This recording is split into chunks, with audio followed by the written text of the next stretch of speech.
જૂનાગઢમાં મહાશિવરાત્રીના મેળાને લઈને ગાંધીનગરમાં નાયબ મુખ્યમંત્રી હર્ષ સંઘવીની આગેવાનીમાં એક બેઠક મળી હતી, જેમાં વિવિધ સુધારા વધારા સાથે ચર્ચા કરવામાં આવી। સંતોના માર્ગદર્શનમાં જૂનાગઢ મનપા અને જિલ્લાના આગેવાનો દ્વારા સરકારના વિભાગો સાથે સંકલન કરી દેશના સૌથી મોટા મેળાનું આયોજન કરવામાં આવશે। અનેક વર્ષોથી ભવનાથના દર્શન માટે લાખો ભક્તો આવતા હોય છે। આ બેઠકમાં શિવરાત્રીના મેળામાં લોકો માટે કેવી રીતે વધુ સારી વ્યવસ્થા થાય તે અંગે ચર્ચા કરવામાં આવી છે। આ વર્ષે રવેડી વિસ્તારમાંથી 500 મીટરનો રૂટ વધારવામાં આવ્યો છે। વધારાની વ્યવસ્થાઓ સરકાર ઉપલબ્ધ કરાવશે। દર વર્ષે 1600 જેટલા પોલીસકર્મી હોય છે। આ વર્ષે 2900 પોલીસકર્મી ઉપસ્થિત રહેશે।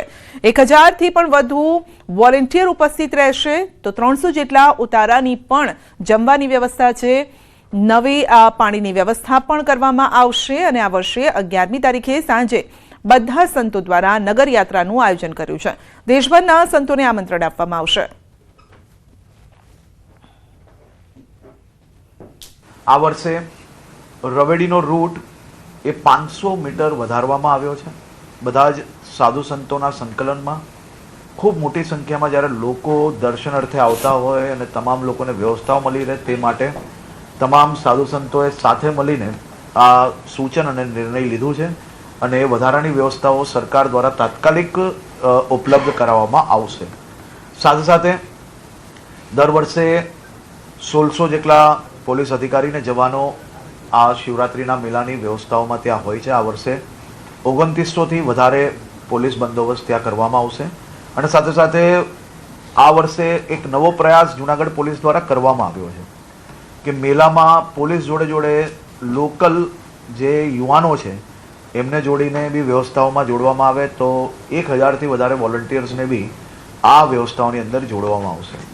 સીસીટીવી કેમેરાઓનો ઉપયોગ વધાર્યો છે રાજ્ય સરકારના ટુરિઝમ વિભાગ દ્વારા। ખાસ કરીને લોકોને ઉતારાની વ્યવસ્થાઓમાં કઈ રીતે વધારો થાય, 300 જેટલા સામાજિક સંસ્થાઓ દ્વારા ઉતારાની વ્યવસ્થા અને ભંડારાની વ્યવસ્થા કરવામાં આવે છે। આ સૌ સામાજિક સંસ્થાઓને બી હું આભાર માનું છું કે એટલા વર્ષોથી કામગીરી કરી રહ્યા છે। આ વર્ષે હજી વધુ મહત્વની જે વ્યવસ્થાઓ કરવાની હોય તેમાં બી એ લોકો સહભાગી થઈ રહ્યા છે। દરેક જગ્યા પર પાણીની વ્યવસ્થાઓ આ વર્ષે નવી કરવામાં આવશે। જે રૂટ છે એ રૂટને આખો ડેકોરેશન કરવામાં આવશે રાજ્ય સરકાર દ્વારા।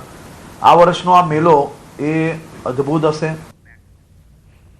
અંબાજીના પવિત્ર ગબ્બર ખાતે 12મી 51 શક્તિપીઠ પરિક્રમા મહોત્સવનો ભવ્ય પ્રારંભ થયો છે, જ્યાં ગુજરાત રાજ્યના વન અને પર્યાવરણ મંત્રી પ્રવીણભાઈ માળીએ દીપ પ્રગટાવીને મહોત્સવનું ઔપચારિક ઉદ્ઘાટન કર્યું। મહોત્સવના પ્રથમ દિવસે ત્રિશૂળ યાત્રા ધજા યાત્રાનો આરંભ થતા સમગ્ર ગબ્બરમાં અંબેના નાદના જયઘોષથી ગુંજી ઉઠ્યો હતો। મોટી સંખ્યામાં શ્રદ્ધાળુઓ પરિક્રમામાં જોડાયા અને માતાજીની પાલખી લઈને ભાવ ભક્તિપૂર્વક પરિક્રમા માટે તેઓ નીકળ્યા હતા। મંત્રી પ્રવીણ માળીએ 51 શક્તિપીઠ પરિક્રમાને એક અનેરો લાહવો ગણાવતા કહ્યું છે કે એક જ જન્મમાં એક સ્થળે એક જ સમયે 51 શક્તિપીઠના દર્શન જીવનનો અનોખો આનંદ છે, જ્યારે કે યાત્રિકોની સુવિધા માટે અંબાજી મંદિર દેવસ્થાન ટ્રસ્ટ અને જિલ્લા વહીવટીતંત્ર દ્વારા વ્યવસ્થા કરાઈ છે। પરિક્રમાની અંદર હજારો લાખો લોકો 3 દિવસની અંદર આ પરિક્રમામાં આવી રહ્યા છે, તેનો આજે શુભારંભ થયો છે। ખૂબ માઈ ભક્તો આ 3 દિવસની અંદર આવવાના છે। ગઈ સાલ પણ 5 લાખની આજુબાજુ આ માઈ ભક્તો અહીં દર્શન કર્યા હતા। આ વર્ષે પણ વધુ થવાના દર્શન કરવાનો અંદાજો છે।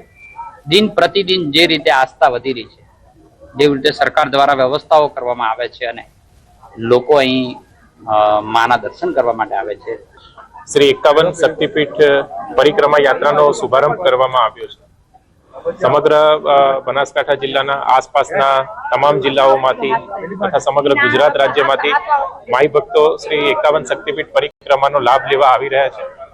ત્યારે 6 જેટલી જગ્યાએ જિલ્લા વહીવટી તંત્ર દ્વારા નિઃશુલ્ક ભોજનની વ્યવસ્થા કરવામાં આવી છે। આ ઉપરાંત સમસ્ત ગબ્બર પરિસરમાં પણ અલગ અલગ જગ્યાઓએ ચા નાસ્તા કેન્દ્ર અને ભોજનની વ્યવસ્થા કરવામાં આવી છે। આ વખતે અમે ત્રિશુલ અર્પણ યાત્રા કરી છે, ત્રિશુળ અર્પણ યાત્રા એટલા માટે કરી છે કે 1500 વર્ષ જૂનું જે ત્રિશુળ ઉત્તર કાશીમાં છે તે ત્રિશુળિયા ઘાટ ઉપર પ્રસ્થાપિત થવા જઈ રહ્યું છે અને આજના શુભ દિવસે અમે 51 જગ્યાએ જે એક જ જન્મની અંદર યાત્રા કરવી દરેક માટે શક્ય નથી, તો અહીંયા નરેન્દ્ર મોદી સાહેબ શ્રીએ જે સંકલ્પ સાથે જેટલા પણ મંદિર બનાવ્યા અને એ દરેક મંદિરોની અંદર અમે એક સેમ એવું નાની ત્રિશુલની રેપ્લિકા અર્પણ કરવા આવ્યા છીએ. પાટણ નગરપાલિકાની ઘોર બેદરકારી સામે આવી છે. પાલિકાની બેદરકારીના કારણે પીવાના શુદ્ધ કરેલા પાણીનો વેડફાટ થઈ રહ્યો છે. ખાન સરોવર વિસ્તારમાં આવેલા ફિલ્ટર પ્લાન્ટમાં આવેલી ટાંકીમાં લીકેજ છે. શહેરીજનોને પીવાનું પાણી આપતી ઓવરહેડ પાણીની ટાંકીમાં લીકેજ છે. પાણીની ટાંકી લીકેજ હોવા છતાં પીવાનું પાણી ભરવામાં આવે છે અને બીજી તરફ થોડા સમય પહેલા ફિલ્ટર હાઉસની બાજુમાં થોડા સમય પહેલા બનાવેલી ટાંકીનો પણ ઉપયોગ કરવામાં આવી રહ્યો નથી. પાણીનું પ્રેશર ન મળતા નવીન ટાંકી બંધ હાલતમાં છે. તો ટાંકીમાં લીકેજ છે અને છતાં પણ પાણી ભરવામાં આવી રહ્યું છે, જ્યારે કે નવી ટાંકી તૈયાર છે છતાં તેનો ઉપયોગ કરવામાં નથી આવી રહ્યો. વધુ અપડેટ મેળવીશું સંવાદદાતા અશરફ પાસેથી. જી અશરફ, એક તરફ પાણીનો વેડફાટ અને બીજી તરફ નવી ટાંકીનું કામ પણ તેને પણ કામમાં ઉપયોગમાં નથી લેવાતી.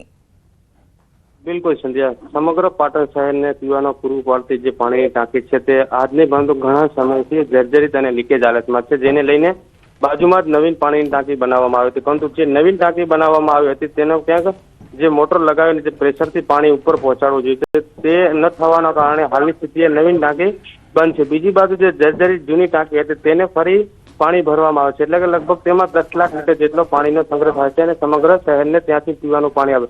પરંતુ હાલની સ્થિતિએ જે પાણીનો ટાંકીનો ઉપયોગ થઈ રહ્યો છે તે ટાંકી જર્જરિત હાલતમાં છે અને ચારે બાજુ એક જગ્યા નહીં પરંતુ ચારે બાજુ હાલની સ્થિતિએ ટાંકી લીકેજ હાલતમાં છે. સમગ્ર પાણી જે વેડફાય થઈ રહ્યો છે, એટલે કે એક બાજુ જેટલું પાણી શહેરને પીવામાં આપી રહ્યું છે તેના 30 થી 40 ભાગનું તો પાણી ક્યાંક વેડફાટ થતું હોય તેવા દ્રશ્યો હાલ સામે આવી રહ્યા છે. સંજય જી, આપનો આભાર.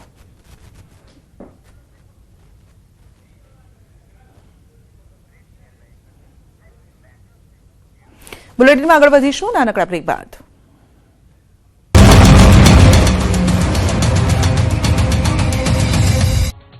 બનાસકાંઠાના ઠાકોર સમાજે સામાજિક સુધારણા માટે બનાવેલા બંધારણનો અમલ પાકિસ્તાનમાં રહેતા ઠાકોર સમાજના લોકોએ પણ કર્યો છે. પાકિસ્તાનના ઠાકોર સમાજના લોકોએ સામાજિક અને લગ્ન પ્રસંગમાં ખર્ચ ઘટાડવા માટેનો નિર્ણય કર્યો છે અને બનાસકાંઠાના ઠાકોર સમાજના બંધારણનો અમલ કર્યો હોવાનો વિડીયો બનાવીને વાયરલ કર્યો છે. 4 જાન્યુઆરી 2026ના રોજ દિયોદરના ઓગણથડી ખાતે વાવથરાદ, બનાસકાંઠા અને પાટણ જિલ્લાના 27 જેટલા તાલુકાના ઠાકોર સમાજના લોકોએ મોટી સંખ્યામાં એકત્ર થઈને સમાજનું એક સુધારક બંધારણ બનાવ્યું. બંધારણમાં સમાજમાં લગ્ન પ્રસંગે થતા ખોટા ખર્ચાઓ અને સમાજના જૂના રીતિ રિવાજો બંધ કરવાનો કડક નિર્ણય કર્યો હતો. હવે બનાસકાંઠાના ઠાકોર સમાજે જે બંધારણ બનાવ્યું છે તે બંધારણનો અમલ પાકિસ્તાનના ઠાકોર સમાજના લોકોએ પણ કર્યો છે. વાવ ભાભર વિસ્તારમાં ઠાકોર સમાજમાં નાતો ધરાવતા લોકો પાકિસ્તાનમાં પણ રહે છે અને તે ઠાકોર સમાજના લોકોએ સમાજના આ બંધારણનો પાકિસ્તાનમાં અમલ કર્યો છે. તેઓએ સામાજિક પ્રસંગે અને લગ્ન પ્રસંગે જે ખોટા ખર્ચાઓ છે તેના પર અંકુશ લાવ્યો છે. સાથે જ આ બંધારણ પાલન ન કરનારા સામે કડક નિર્ણયો પણ કર્યા છે. બનાસકાંઠા ઠાકોર સમાજના બંધારણથી પ્રભાવિત થઈ પાકિસ્તાનના ઠાકોર સમાજના લોકોએ પણ આ જ બંધારણનો અમલ પાકિસ્તાનમાં કર્યો છે. આ વિડીયોની પુષ્ટિ બનાસકાંઠા સાંસદ ગેનીબેન ઠાકોર દ્વારા ટેલિફોનિક કરવામાં આવી છે. ગેનીબેન ઠાકોરે કહ્યું કે બનાસકાંઠાના ઠાકોર સમાજે બનાવેલ બંધારણનો અમલ હવે પાકિસ્તાનના ઠાકોર સમાજ પણ કરી રહ્યા છે.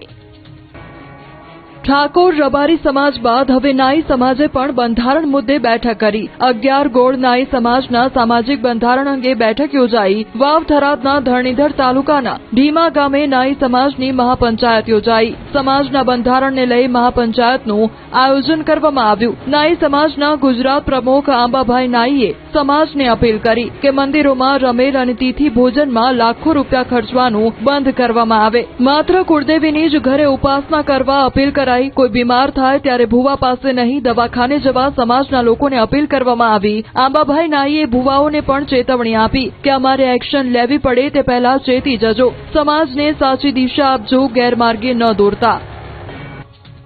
દબાણ હટાવવાની કામગીરીમાં 2 જગ્યાએ ડખો થયો, જેમાં લોકોના ટોળે-ટોળા રસ્તા પર ઉતરી આવ્યા.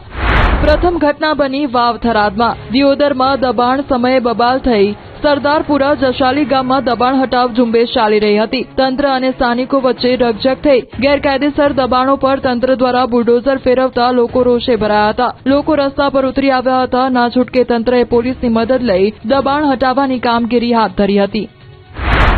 તો બીજી ઘટના સામે આવી રાજકોટના જંગલેશ્વર વિસ્તારમાં ડિમોલેશનની કામગીરીનો અહીં લોકો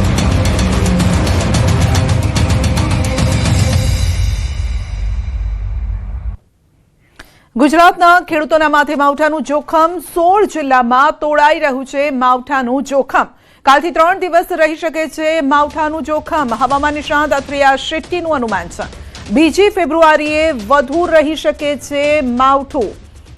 દક્ષિણ તરફ વધતા વેસ્ટર્ન ડિસ્ટર્બન્સની અસર જોવા મળશે. ઉત્તર મધ્ય અને દક્ષિણ ગુજરાત પર જોખમ તોડાઈ રહ્યું છે. સાબરકાંઠા મહેસાણામાં થઈ શકે છે માવઠું. અરવલ્લી અમદાવાદમાં પણ માવઠાની આશંકા. ગાંધીનગર મહીસાગરમાં પણ માવઠાની સંભાવના છે. પંચમહાલ દાહોદમાં પણ માવઠા